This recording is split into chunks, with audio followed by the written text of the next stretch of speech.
Hi, well, I'm going to talk to you a little bit about Mania. Don't just want to dwell on the final. I want to talk a little bit about the competition itself. I haven't really covered that in any of my blogs this year.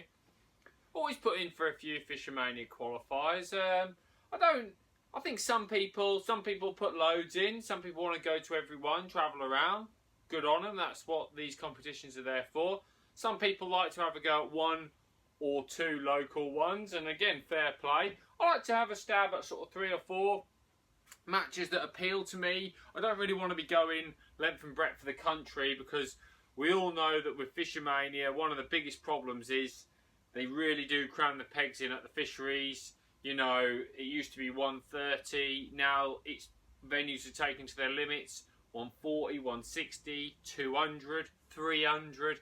Venue limits are being pushed all the time, and that does affect the fishing. So I don't really want to travel miles for a rubbish match. So what I do like to do is look at some venues that I really like, some matches that I fancy. Maybe if the pegging is going to be okay. Partridge had a couple on there. Lindome had a couple on there. Makins, I fancied Makins, and again, the reason I fancied Makins was because there's a lot of pegs at Makins and they hadn't gone crazy, so everybody had a bit of room, and that appealed to me because you think it's going to be a better fishing match when you've got a little bit of space. So like with all that told, I was looking forward to a bit of a go. I did apply for Messingham and a few others, but then things come up and you can't always fish them all. I started off with a couple of ropey ones, if I'm being honest. I went to Lindome and it was one of the 300 peggers. I mean, I think Lindome, I've told you a million times, I know how good Lindome is. 300 pegs never makes sense to me, if I'm being honest. I think that Lindome would be an incredible 200 peg match, probably the best 200 peg match you could have, because you really wouldn't know where the winners are going to come from. 300 just means there's less space in places and it makes it harder, and that came into the fore in the first one because I was on loco, peg 40, terrible, caught a few fish just early. Well, didn't fish till the end, but never going to do any good, so not to worry with that one. Moved on to Partridge, drew a nice peg at Partridge, caught a few fish, but like a lot of the time it was warm still day and the wind was off my back, which means you're not got any ripple or cover, and you're not really going to win the match when it's like that. That's one of the things that you've got to look at, right? You want to have a day's fishing. I think I caught about £50 that day. I had a nice day's fishing, but I was never going to win the match, and the other end of my section was where the wind was, so that wasn't that great. That meant that there were sort of 2 70s and an 80 up the other end of my section, so I had to sort of wipe those two off really. Then I went to Makins, bit of room at Makins, drew on a lake called Reptile, one of the pegs around the back, I can't remember the number, about 5 or something like that I think. We were in the middle of like Dobbin Town because it was cold still. I think we had a load of sleet that day, and I actually caught some fish dobbing about with bread, a few on a bomb. I had a little late run, made it exciting, and I ended up weighing £65, and I thought, oh, I'll have had a day's fishing, never really gave it a second thought. Then I was absolutely astonished when they came to weigh me in, and at this point about 100 people had been weighed in, and £60 was the best, and I weighed 65, so I was suddenly thinking, wow, might have a chance here. But there was a 90 and a 68 on Lake 5, and Little Reptile, which is a strange lake to have in this competition, if I'm being honest. There was 2 anglers on it. Doesn't make any sense to me, that. But anyway, that was in. And Steve Eppinshaw was 3rd, just beat me by a pound or so. So that was nice to frame in a big match like that. Had a bit of a sniff of a chance. Never going to catch £95 to qualify, so that was only one qualifying. And then had an interesting one at Partridge, which I've talked to you about a couple of weeks ago. I was next to Andy Bennett. We had a nice match, and I managed to catch £75, which was a really good result, I felt, but 118 to qualify. Was never really going to catch that, so you know, just enjoying the fishing. I think that's what you've got to remember. You're fishing 120, 130, 150, 200 peg matches. You're not going to win the match that regularly, so you just got to go and enjoy your day's fishing and give yourself a chance of doing all right. Then I had the Lindome one, and I drew 50. Oh, I can't even remember now. This is terrible. Do you know, as you get older, that's really doing my head in at the moment. I can't remember my peg numbers. I'm going to gamble and say about 57. It's in a bit of a corner. Everybody said it was rubbish. I know Lindome pretty well, and I knew it was pretty rubbish. But committed myself to a few things. The weather was horrendous, but I had a really good day's fishing. I had £126. Laurels I was on, and it fished really hard. And I just had this sneaky feeling that I might do okay with that weight. But Lindome had fished brilliantly. All the lakes had thrown up. You were never going to win off Laurels. I won the lake, £126. Won my section, obviously, if I won my lake. And I was 8th in the match. Now, what happened was, it was supposed to be 300 anglers, but it ended up being 212, I believe. Which is why it suddenly became a fantastic match. This is what I mean. If there's less anglers, more people get space, and there was loads of weights. I think, well, I was 8th with £126, and there was 270s. Really was a good match. But this showed the problem for me of the new format for Fishermania. I welcome anyone who embraces a change, an improvement on what they're looking to achieve. By all means, try to improve what you're doing. But I don't know what consultation process took place when they decided to change it to a semi-final and maximise every venue to its potential. But it's resulted in the last 6 or 8 matches just having massive amounts of anglers not turning up. I mean, 80 anglers potentially not there from the last Lindome match. 50 at Partridge, 50 at Larford. It's terrible. People who started off interested in the competition, not interested by the end. Is that because they've got a chance of this semi-final? They're not even in the final. It used to be, if you won a fisho, it was the greatest day for you because you knew you were going to be live on telly in the final, which is a great experience. So it was, I think it's a massive, massive mistake having a semi-final. If you're going to try and make Fishermania more professional, you don't do it by winning massive matches and then having a semi-final. You have a league type system or something like this, but you're not really looking at that for Fishermania. Fishermania is all about giving every man his day, giving them their day. You draw a good peg, twice you could win Fishermania. It's happened loads of times, and I think that element that's been taken away is poor. I'd rather see more people in the final and the increased qualifiers. For example, we had a 6-peg home international, which I'm going to talk to you about a little bit in a minute, on the same lake, but it's just not necessary at all to have that bit cut off. You could quite easily have another 6 anglers on the lake, and that would mean that you've got, you know, a decent turnout on the lake, and more anglers, or another 5 anglers. I think it probably works out at something like that, but whatever it might be, and another 5 people getting a chance to be there on the final. And then if you're having ladies and juniors and that on other lakes, then by all means put the home international there as well, or have your home international the next day. But I do appreciate there's costs involved with all these things. I think there's a lot to be thought about and a lot to go into Fishermania. It is still our #1 fishing competition.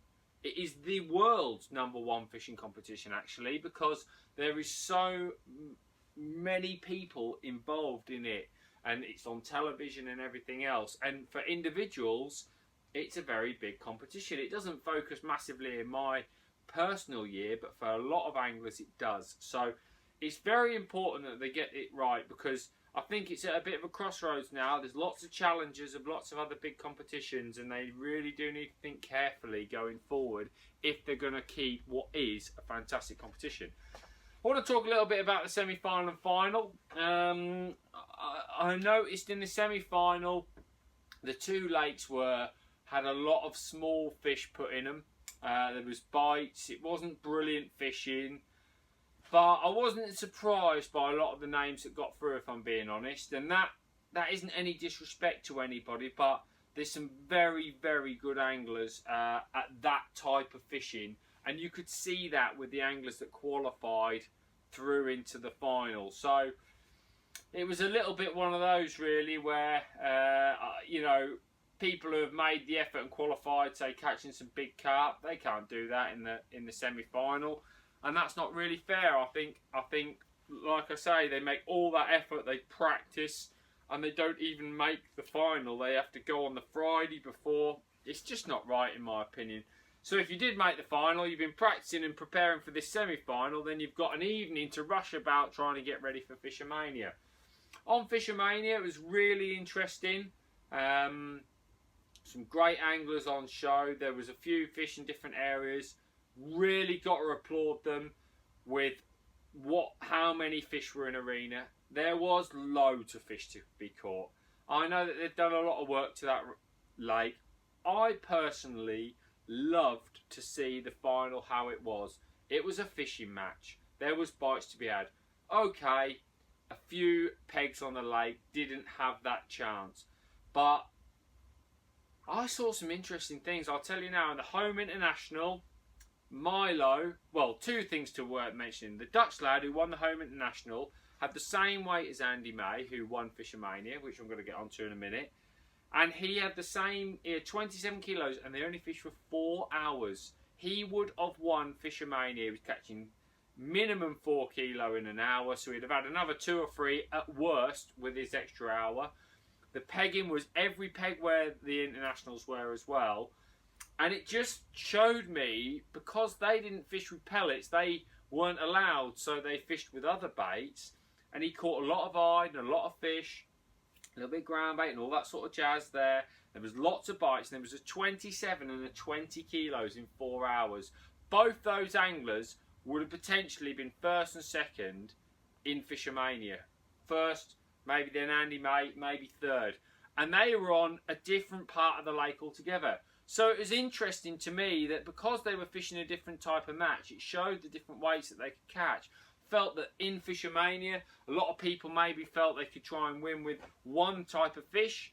You make that decision in a big match. You decide what you're going to target. They targeted F1s. They didn't really feed. And then all of a sudden people were jazzing about for other fish. Maybe an odd, slightly better carp. Maybe some ide. It was a very, very interesting match. Not saying you could have won from everywhere, because that's never ever the case in fishing. I've no doubt a lot of people probably thought they could have nicked second in Fishermania, which was £10,000. So what I dwell on the guys who come top 2. Andy May. You all know Andy May. I don't need to tell you about Andy May. I think he's a fantastic angler. Fantastic angler. I think I underdid it there. A really, really great guy. Top man in the fishing world. You know, does a lot of coaching. Really tuned on to his fishing. And when he drew in a reasonably good area, he absolutely made the most of it. He was switched on to what he needed at what time. He had Andy Bennett with him, who's a brilliant angler as well, and a fully deserved winner. And that's why I was so pleased to see something like that happen in a big match. Kerry Kirkwood goes under the radar a little bit. He came second, and he's a brilliant angler as well. God, he makes some finals. That tells you how good he is. He just happened to be next to Andy May, but he caught in a different method. So, again, maybe it wasn't the fact that the fish were there. Maybe they just fished well. Maybe the fish were there. It's always difficult to tell, but I certainly felt that those two fished particularly well. You know, it was super close for third, grams away from third. And I know a lot of guys, a friend of mine, Ben Fisk, I think he was 7th or something like that, with 19 kilos, and 23 kilos was actually second. So he probably feels he could have won £10,000. So for me, it was a fantastic match. I did hear a few spectators grumbling that there was no bigger fish.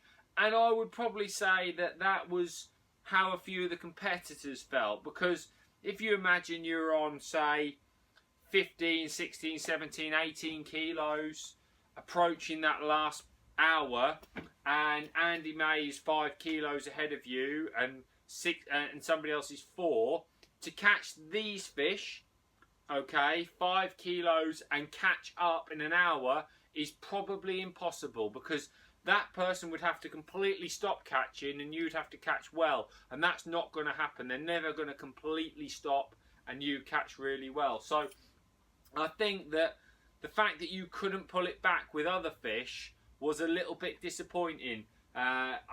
Maybe it was great to see all those fish in there, but a few carp or a few more carp, slightly bigger fish that you could have pulled those things back, maybe would have made it a bit exciting. But all I'm going to say is, from an angler's point of view, I'd have loved to have been in that final. It was really good fishing. I'd love those sorts of matches where there's bites and everybody's working at it. You know, you really don't know what's going to happen. You know, it just tends to... I've seen it a million times before, generally speaking, where the majority of those smaller fish were. If there was some carp, they'd have probably been there as well. So you wouldn't have caught up if you were on the other side of the lake. That's what happens all the years where there was loads of carp. It was always in one little bit where there was a carp. At least here, like I'm saying, the guys in home international who fished a different method caught some big weights. So maybe that tactic elsewhere on the day would have been a winning one, but it's very, very difficult to tell.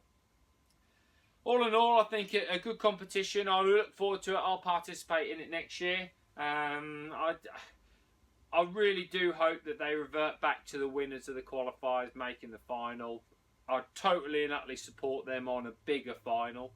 You know, more anglers in the final. And I personally, I have no connection to Cudmore whatsoever. It doesn't, you know, I don't know the guys or anything like that. But that lake is perfect for this competition, in my opinion. There's an amphitheatre around the outside. The atmosphere is incredible. And unless somebody else could create that atmosphere, it's a big lake. There's plenty of fish. I'm sure they're going to look to improve going forward. Facilities are great. I do have to ask the question, for me, it's the home of Fishermania. You know, there's plenty of other good fisheries out there, but for that event, that is a fantastic lake. So let's hope it's there moving forward. I'll certainly have a go next year, a few qualifiers, and go from there. Anyway, now that's it. I'm off to European Champs for a couple of weeks. That's my big one. Let's hope we can come back with a medal again. Cheers, bye.